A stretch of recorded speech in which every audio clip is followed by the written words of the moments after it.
We remember Hamas, and we know that we must defeat them and ensure that they no longer are enabled to turn Gaza into a threat to Israel. They no longer should be there. Your presence here in Israel today is a clear message that America stands with Israel. You stand with us in the face of terror, in the face of the incredible, I would almost say, Middle Ages lies that are directed against us, the rising anti-Semitism in the world, and the weak governments that are putting pressures on us. Marco Rubio and Prime Minister Benjamin Netanyahu were here in Israel to talk about Charlie Kirk and since the assassination. I'm the other Barak coming to you live and direct from the United States. Before we get into the video, 80% of you are not subscribed to this channel. We put out 3 to 4 videos every single day. Please take 1 second, 2 seconds, 3 seconds max. Subscribe to this channel. Press that bell icon so that you don't miss out on any of the action. We also have a newsletter right to your inbox once a week. The link is in the description of the video. Let's get into the clip. Mr. Secretary Marco, your visit to our eternal and undivided capital, Jerusalem, is a powerful affirmation of a powerful bond. We stand in a time of immense challenges, the aggression of Iran and its terrorist proxies, those who chant death to America, death to Israel. And they are not chanting it by accident because they see Israel as the front line of American civilization here in the Middle East. Well, those chants and those threats still linger, but they're a lot less dangerous now. And they're a lot less dangerous because they were met with our common resolve. And the decision by President Trump to target the nuclear facilities of Iran was not merely a militarily wise thing to do, it was also a message to the entire world that the United States acts to defend its interests and defend its allies. And America has no better ally than Israel. It's obvious that Israel has no better ally than America. You've been a remarkable partner, and our alliance, I think, has been forged for ages. President Trump says, he said to me the other day, he said, remember October 7th. That's what he said. It's like, remember the Alamo, remember October 7th. And we remember. We remember the savagery, we remember the incredible massacre of the innocents. We remember our hostages, and we're committed to bringing all of them home, the living and the dead. And we appreciate all the help that President Trump and you have given us in this sacred task. We remember Hamas, and we know that we must defeat them and ensure that they no longer are enabled to turn Gaza into a threat to Israel. They no longer should be there. Your presence here in Israel today is a clear message that America stands with Israel. You stand with us in the face of terror, in the face of the incredible, I would almost say, Middle Ages lies that are directed against us, the rising anti-Semitism in the world, and the weak governments that are putting pressures on us because they collapse under the pressure of Islamist minorities and incredible vilification. I want to thank you personally for your unwavering support of Israel's right to defend itself, for standing firmly against those who seek to isolate and demonize our nation. And I'd like once again to extend our deepest gratitude to a great friend of Israel, a personal friend of mine, President Donald J. Trump. The president has shown consistent leadership, moral clarity, and bold actions that have strengthened the alliances between our nations as never before. The American-Israeli alliance has never been as strong as it is now. And the president has been an outstanding global leader. He's really transforming the world to better all of us. And I can again repeat what I've said time and time again. He's the greatest friend that Israel has ever had in the White House. We will continue to act together with great force and great determination to protect our countries, and I may add, to protect our common civilization, because we're engaged in a battle of civilization against barbarism. And the alliance between our nations remains as enduring and unshakable as the stones of the Western Walls we visited yesterday. We will forever cherish this friendship.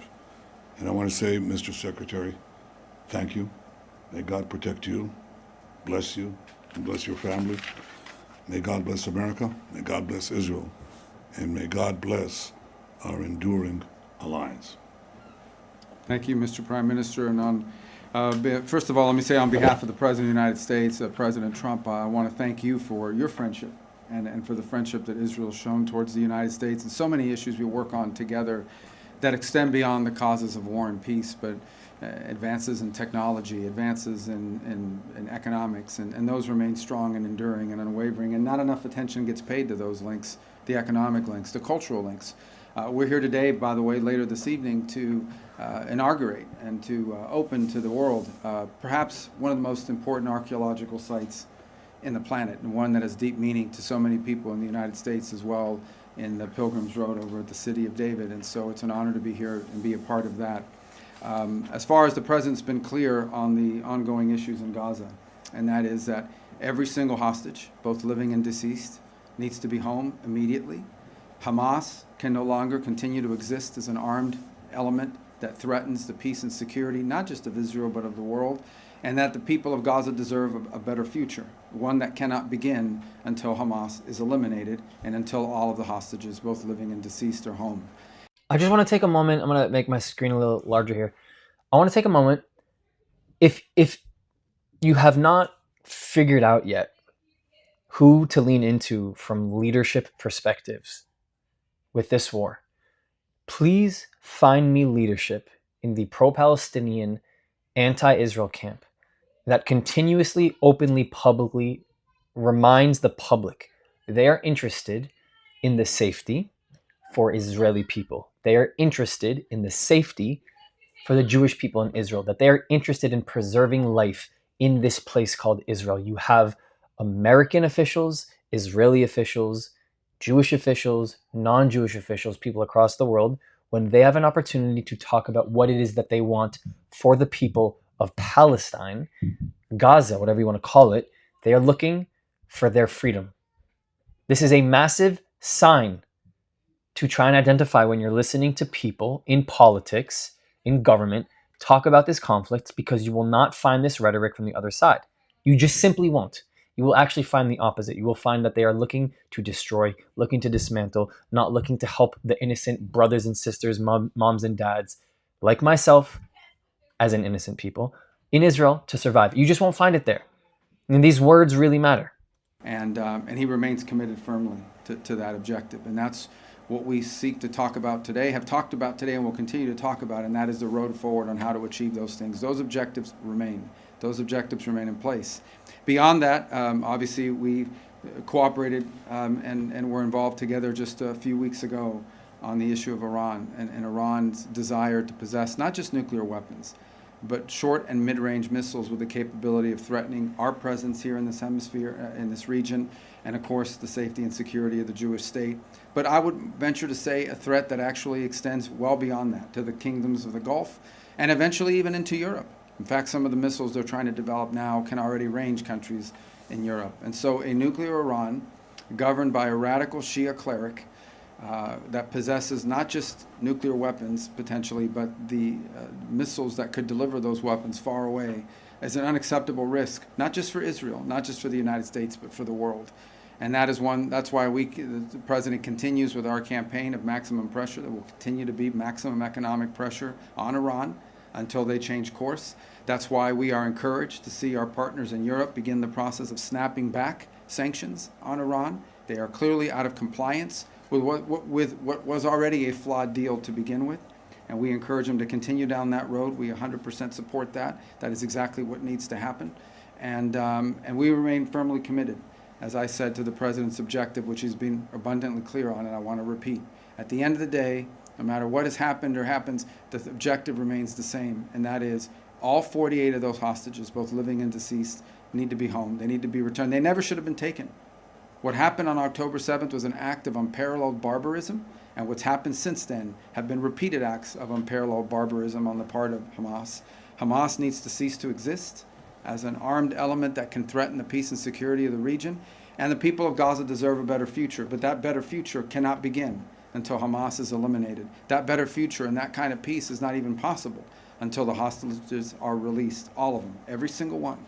And so that's what we continue to be focused on. That's what the president wants to see happen, and that's what you can count on our unwavering support and commitment to see come to fruition. You can clip together different people who are leaders in the space in politics talking about what are the committed goals, what have been the committed goals, and what are the ongoing goals for this war from Israel's perspective. And they have not shifted, they have not deviated, they are the same. I'm going to repeat them, and you can copy this and send it off to, and take all the other pillars too. And Hamas, make sure that they put their weapons down, bring home the hostages. And Hamas, they need to put their weapons down, stop firing at Israel, even their friends down in Yemen, and get the hostages back. We can keep every single week having politicians naming off these objectives, war leaders, experts, commanders, people in the IDF, naming these objectives off, spitting them out as if it's changed. There are at least once a week, once every other week at this point, there are still villages in southern Israel who go into shelters because of sirens, because Hamas, and somehow they still have the capability of firing rockets at Israel. It's just plain, it's not okay. And they have 15 to 20 seconds to get to a shelter. And the Houthi rebels continue to manage to fire rockets at Israel. I'm in the States right now, and I think a day after, or the day, let's see, I was in Miami, I was recording a podcast, right. The day after I got to Miami, another rocket was fired at like 5:30 a.m. Israel time. The point is, guys, it's like we have this funny game of just like toying with like how much we want to fill in the lever of how much war do we want today? How much war are we going to be willing to cope with today? How many rockets this week are we okay with? What's a good day? What's a good week? What's a good month? How many deaths? How many rockets? How many sirens? That sounds like a lot, so that this little amount, that seems like the amount. How about none? How about zero? How about peace? How about negotiations? How about people coming to the table, actually having a conversation like real humans do when they're negotiating, when they're trying to figure something out? You can't really do it when side's a terrorist organization. So if we can't get to that point, what else is the other option? We have to annihilate them. They need to be gone. We need to rid this region of cancer. The cancer keeps coming back, and all it does is it makes us in this whole entire state more volatile, more vulnerable, and have a higher chance of this thing never ending. That's what happens when you don't attack the source and you only attack the symptoms. Guys, I can only come up with so many ways to say the same thing a different way. We can't continue to just figure out different ways to convey the same like 16 principles we've had. Less than 16 principles that we've had. The principles like remain the same. They're always the same. They're going to be the same. People need to start, even people, even like the silent majority need to start talking about how Israel needs to just complete the job and get Hamas out of there so we can move on and forward and progress. Like, what about a Middle East that looks so different with better relations, with less conflict, eventually one day, hopefully, inshallah, no conflict? What about that? Why can't we make videos? Why can't I make videos about my Palestinian neighbors, my Palestinian friends who I get hummus with and coffee with and play basketball with? That's the YouTube channel that I want. That's what I'm aspiring to be able to do. Have them on my YouTube channel and talk about what it's like being brothers and sisters, maybe not sharing the same belief in God, whatever. Okay, cool. I would love to be able to get to a point like that. Until these goals are achieved, until we're not seeing that, people. We're not seeing that. I don't understand how it's so impossible for people not to understand. I'm a little bit more, I'm sorry, I'm back on my schedule a little bit, but still jet lag. And so the fatigue is hitting in right now. It's getting late here. I have a day tomorrow of travel. I'm traveling again next week. And so I'm going to continue to creatively find the time and ways to continue to put out this content and keep you guys posted. Thank you so much. Here are 4 ways you can help us grow if you believe in our mission. On Buy Me a Coffee and PayPal, you can directly contribute to helping this message grow and reach more people across the world. If you want to join the inner circle, join our Patreon with different tiers, and of course, our Discord community, which is free with people from all across the world. The links to every single one are in the description. And last but not least, to the other Barak community, I love you. Ani ohev otchem. I'll see you guys next time.